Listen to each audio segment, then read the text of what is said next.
Hello ವೀಕ್ಷಕರೇ, ನಮಸ್ಕಾರ. ನಮ್ಮ ಫುಡ್ ರೆಸಿಪಿ ಯೂಟ್ಯೂಬ್ ಚಾನಲ್ಗೆ ತಮಗೆಲ್ಲರಿಗೂ ಸ್ವಾಗತ. ಸ್ನೇಹಿತರೆ, ನಾನಿವತ್ತು ಮಂಡಕ್ಕಿ ಅಥವಾ ಕಡ್ಲೆಪುರಿಯಿಂದ ಗಿಣ್ಣು ಮಾಡ್ತಾಯಿದ್ದೀನಿ.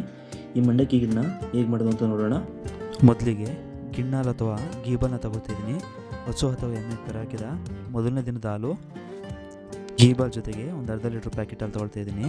1 ಲೀಟರ್ನಷ್ಟು ಮಂಡಕ್ಕಿನ ತಗೊಂಡಿದ್ದೀನಿ. ಹಾಗೂ 4 ಏಲಕ್ಕಿ, ಸ್ವಲ್ಪ ಒಣಶುಂಠಿನ ಸಣ್ಣದಾಗಿ ಪುಡಿ ಮಾಡ್ಕೊಂಡಿದ್ದೀನಿ. ಅರ್ಧ ಕಪ್ ಆಗೋಷ್ಟು ಕಡಲೆ ಬೀಜನ ರೋಸ್ಟ್ ಮಾಡ್ಕೊಂಡಿದ್ದೀನಿ. ಅರ್ಧ ಕಪ್ ಆಗೋಷ್ಟು ಉರಿಗಡ್ಲೆನ ಇಟ್ಕೊಂಡಿದ್ದೀನಿ. 1 ಕಪ್ ಆಗೋಷ್ಟು ಬೆಲ್ಲನ ತಗೊಂಡಿದ್ದೀನಿ. ಈಗ ಮಾಡೋದು ಹೇಗೆ ಅಂತ ನೋಡೋಣ. ಸ್ಟವ್ ಮೇಲೆ ಒಂದು ಪಾತ್ರೆ ಇಟ್ಕೊಂಡಿದ್ದೀನಿ. ಪಾತ್ರೆ ತಳ ದಪ್ಪ ಇದ್ದರೆ ತುಂಬ ಅನುಕೂಲ ಆಗುತ್ತೆ, ಇಲ್ಲಾಂದರೆ ಹಾಲು ಸಿದೋಗುತ್ತೆ. ನಂತರ 3/4 ಲೀಟ್ರ್ ಆಗೋಷ್ಟು ಹಾಲನ್ನ ಹಾಕ್ಕೊಂಡಿದ್ದೀನಿ.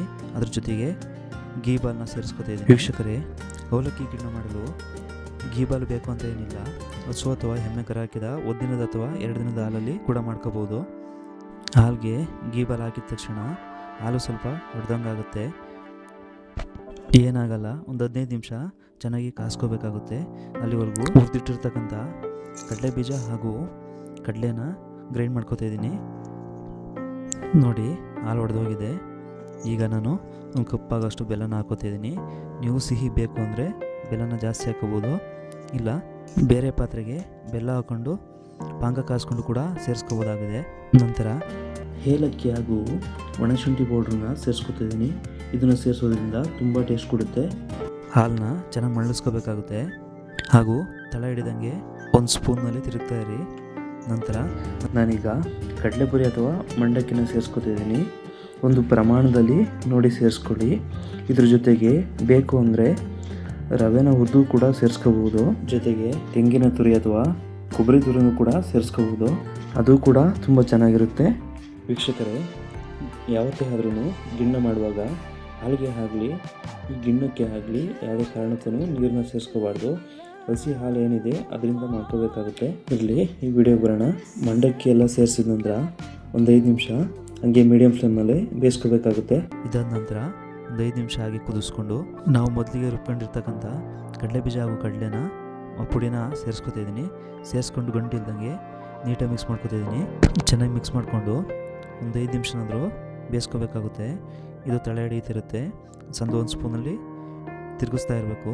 ನಂತರ ಮೀಡಿಯಮ್ ಫ್ಲೇಮ್ನಲ್ಲಿ ಒಂದು ಪ್ಲೇಟ್ ಮುಚ್ಚಿ ಬೇಯಿಸ್ಕೊತಾಯಿದ್ದೀನಿ. ನೋಡಿ ವೀಕ್ಷಕರೇ, ತಳ ಏನೂ ಹಿಡಿದಿಲ್ಲ, ಚೆನ್ನಾಗಿ ಬೆಂದಿದೆ. ವೀಕ್ಷಕರೇ, ಗಿಣ್ಣದಲ್ಲಿ ಅತಿ ಹೆಚ್ಚು ಪ್ರೋಟೀನ್ ಅಂಶ ಇರುತ್ತೆ.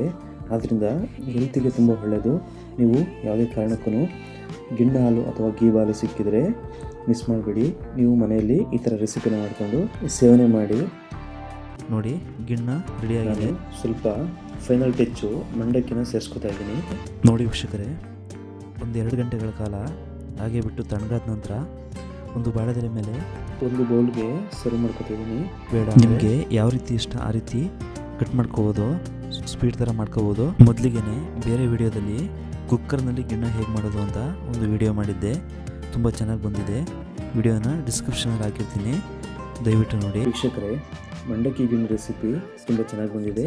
ನೀವು ಕೂಡ ಮನೆಯಲ್ಲಿ ಟ್ರೈ ಮಾಡಿ ನೋಡಿ. ಈ ವಿಡಿಯೋ ಹೇಗಿತ್ತು ಅಂತ ಕಮೆಂಟ್ ಮಾಡಿ, ಲೈಕ್ ಮಾಡಿ, ಹಾಗೂ ದಯವಿಟ್ಟು ಸಬ್ಸ್ಕ್ರೈಬ್ ಮಾಡೋದನ್ನು ಮಾತ್ರ ಮರಿಬೇಡಿ. ಮುಂದಿನ ವಿಡಿಯೋದಲ್ಲಿ ಸಿಗೋಣ. ನಮಸ್ಕಾರ ವೀಕ್ಷಕರೇ.